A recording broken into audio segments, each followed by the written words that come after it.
Hello po sa inyo. Magluluto tayo ng sitaw. At lalagyan ko ng fishball. Itong karne ay na-marinate na ng toyo, bawang, at suka. At syempre may kamatis, sibuyas.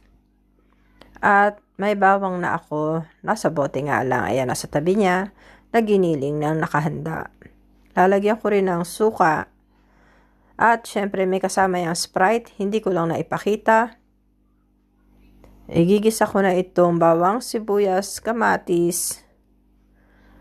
At pag siya ay malambot-lambot na, saka ko naman isasama ang karne na baboy.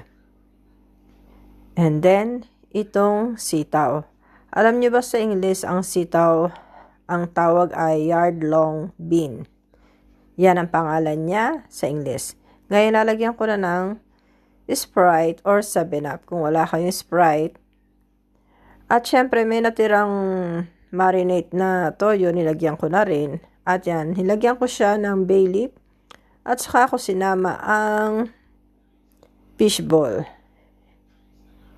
At syempre, medyo maasim-asim yan dahil merong suka. Yan. At toyo, pag kulang pa sa lasa. Ganyan lang naman ang paggawa.